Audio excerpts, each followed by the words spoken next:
Assalamualaikum warahmatullahi wabarakatuh.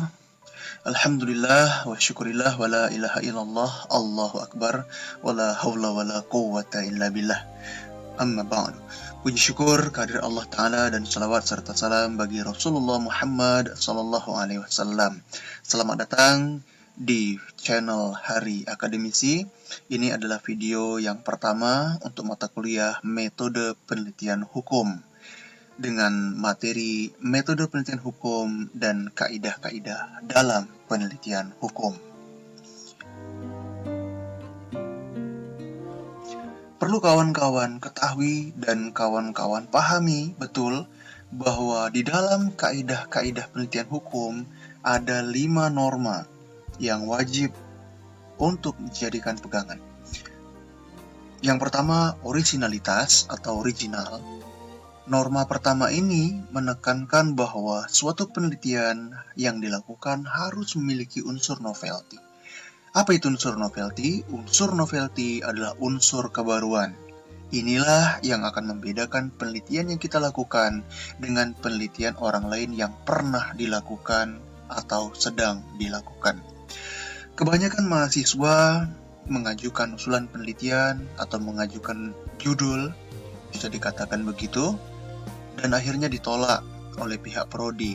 Dikarenakan apa? Dikarenakan tidak ada unsur novelty, tidak ada unsur kebaruan. Yang ada hanyalah menyalin hasil-hasil penelitian yang sudah ada tanpa ada temuan baru. Jadi perlu sekali kita memahami bahwa novelty ini menjadi unsur yang penting untuk memunculkan originalitas dari penelitian yang kita lakukan. Yang kedua, norma yang kedua adalah tanpa prasangka atau detachment, yaitu seorang peneliti harus menghindari asumsi atau dugaan-dugaan tanpa dasar sebelum membuktikannya langsung di lapangan. Kemudian yang ketiga ada universalitas, universality, yaitu dalam mempertahankan kebenaran ilmiah, seorang peneliti wajib menjalankan prosedur tahapan-tahapan dalam penelitian atau tradisi ilmuwan. Beberapa waktu yang lalu, saya sudah unggah video sebagai pengantar perkenalan. Di sana ada tahapan-tahapan meneliti. Dalam penelitian, kita tidak bisa langsung kepada tahapan merumuskan judul, tetapi kita harus mencari dulu isu hukum dalam fenomena untuk dijadikan rumusan masalah. Kemudian menemukan teori-teori yang relevan, lalu baru mengidentifikasi dan merumuskan apa yang dinamakan dengan definisi operasional. Dan itulah mulai muncul yang namanya judul. Itu adalah tahapan-tahapan, dan tahapan-tahapan itu harus dipatuhi oleh seorang penelitian. Tahapan-tahapan yang dimaksud adalah tradisi ilmuwan. Ini adalah norma yang ketiga. Kemudian norma yang keempat ada skeptisisme, yaitu setiap produk hasil penelitian tidak langsung diterima sebagai suatu fakta, tetapi harus diuji.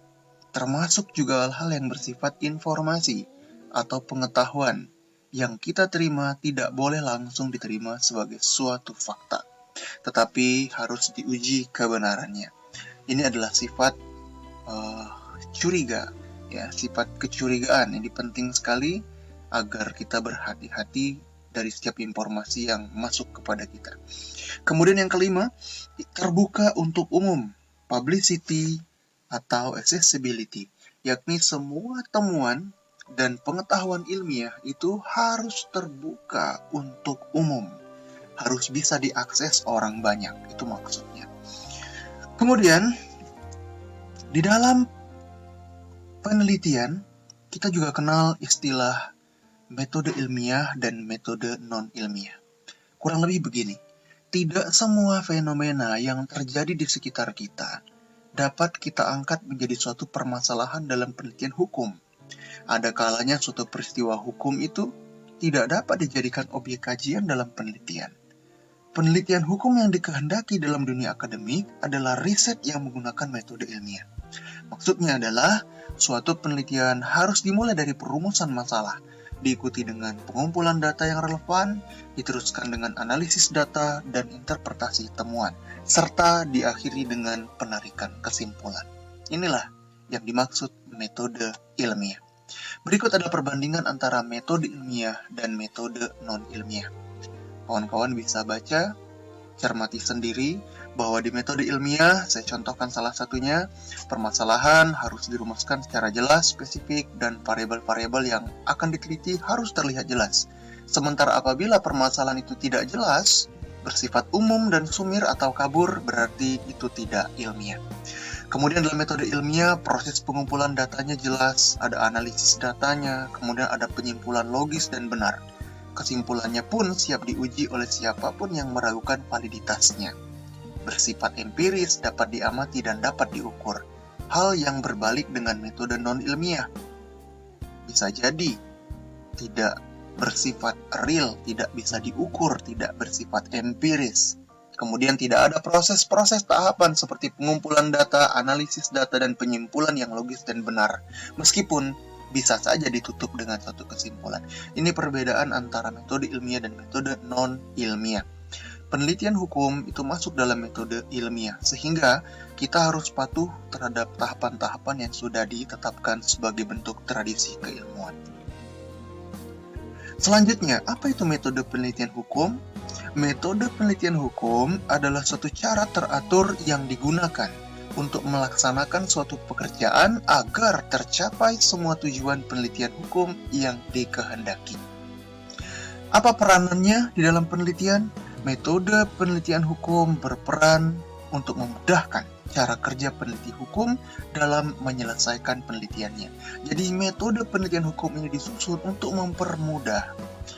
Karena ada tahapan-tahapan di situ, dibuatlah suatu semacam keteraturan. Tujuannya adalah agar pekerjaan sang peneliti menjadi mudah, sehingga tujuan penelitian hukum yang dikehendaki bisa tercapai. Dengan mengikuti panduan penelitian dalam mata kuliah ini, pekerjaan meneliti akan menjadi mudah, runut, terstruktur, teragenda, dan hasilnya dapat dipertanggungjawabkan. Tahapan-tahapan dan langkah-langkah penelitian yang dipelajari dalam mata kuliah MPH ini merupakan suatu tradisi ilmiah yang harus dilalui oleh seorang peneliti dalam melakukan penelitiannya. Kita masuk ke dalam salah satu kaidah yang penting juga, yaitu etika. Etika dalam penelitian hukum. Ternyata di dalam penelitian hukum itu ada etikanya. Apa itu etika? Etika merupakan suatu hal yang sangat penting dalam penelitian hukum.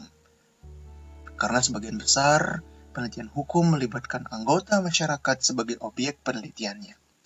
Etika penelitian hukum adalah sekumpulan kaidah yang membantu peneliti hukum untuk menjunjung tinggi nilai-nilai hukum dan yang memberi petunjuk mengenai tujuan penelitian hukum mana yang penting, serta untuk menyelesaikan pertentangan dalam nilai-nilai hukum dan tujuan penelitian hukum. Permasalahan etika di dalam penelitian hukum. Penelitian hukum dilakukan dengan tujuan untuk memajukan pengetahuan dalam ilmu hukum, untuk meningkatkan kesejahteraan manusia, sehingga pelaksanaan penelitian hukum itu juga harus mengacu kepada nilai-nilai kemanusiaan. Dengan adanya etika, maka tentunya terdapat hal-hal yang boleh dilakukan oleh peneliti hukum, dan ada pula hal-hal yang tidak boleh dilakukan di dalam proses penelitian. Penyimpangan terhadap kaidah-kaidah etika dapat menyebabkan kerugian, baik secara material, moral, ataupun fisik terhadap masyarakat. Selain itu, pelanggaran kaidah-kaidah etika penelitian akan berpengaruh pada validitas suatu penelitian.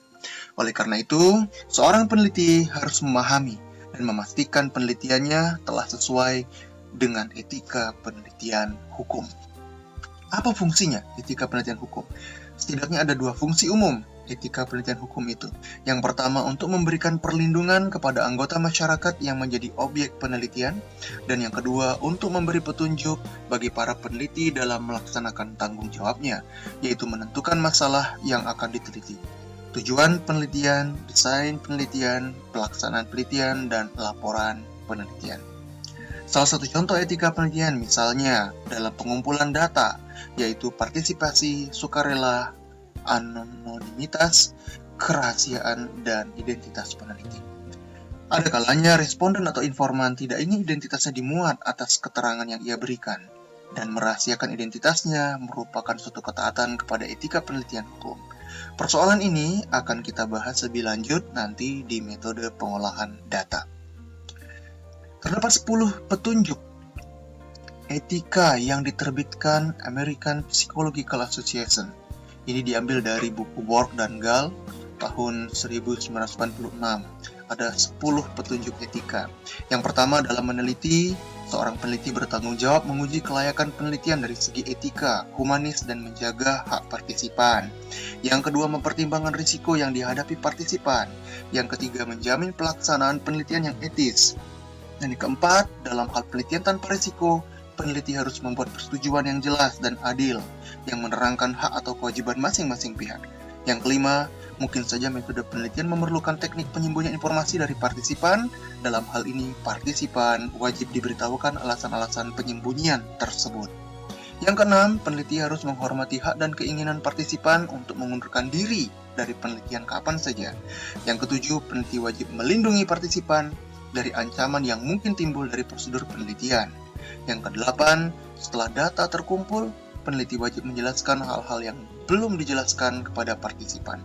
Apabila muncul hal-hal yang tidak diinginkan, peneliti wajib mendeteksi dan menghilangkan akibat-akibat yang ditentukan.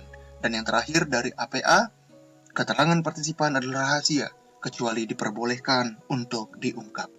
Itulah 10 anjuran dari APA. Kemudian, setingkat lebih tinggi dari etika penelitian, ada yang disebut dengan akhlak dalam penelitian. Nah, di samping etika, ada pula akhlak. Akhlak adalah tuntunan yang lebih tinggi daripada etika. Etika adalah ukuran baik buruk yang didasarkan pada hati atau perasaan manusia. Sedangkan akhlak merupakan ukuran baik buruk yang telah ditentukan oleh Allah Ta'ala di dalam kitabullah dan sunnah Rasulnya. Akhlak yang berdimensi pada ukhrawi itu berposisi lebih tinggi dari etika yang merupakan hasil ciptaan pikiran manusia. Baik etika maupun akhlak, keduanya sama-sama dibutuhkan dalam proses penelitian. Seorang peneliti bidang syariah, hukum Islam, wajib mencermati akhlak dalam aktivitas menelitinya, di samping memperhatikan etika penelitian hukum. Nah, dari pertemuan kita hari ini, pertemuan yang pertama, dapat ditarik beberapa kesimpulan. A. Terdapat 5 norma dalam penelitian hukum, yaitu originality, detachment, universalitas, skeptisme, kemudian accessibility. Kemudian B, tidak semua fenomena maupun peristiwa di sekeliling kita dapat dijadikan kajian hukum, sebab tidak semua isu dapat dikaji secara ilmiah. Kemudian C, metode penelitian hukum adalah suatu cara teratur yang digunakan untuk melaksanakan suatu pekerjaan agar tercapai semua tujuan penelitian hukum yang dikehendaki. Selanjutnya D, metode penelitian hukum berperan memudahkan peneliti hukum dalam melakukan penelitian. Dan yang terakhir E, etika dan akhlak merupakan bagian dari kaidah penelitian hukum yang perlu dilakukan dan perlu diperhatikan serta diindahkan. Penting, di pesan saya yang terakhir terkait dengan etika dan akhlak dalam meneliti, jauhi plagiasi. Sebab menjiplak karya orang lain adalah perbuatan yang tidak beretika dan tidak berakhlak. Plagiat adalah perbuatan yang sangat bertentangan dengan kaidah penelitian.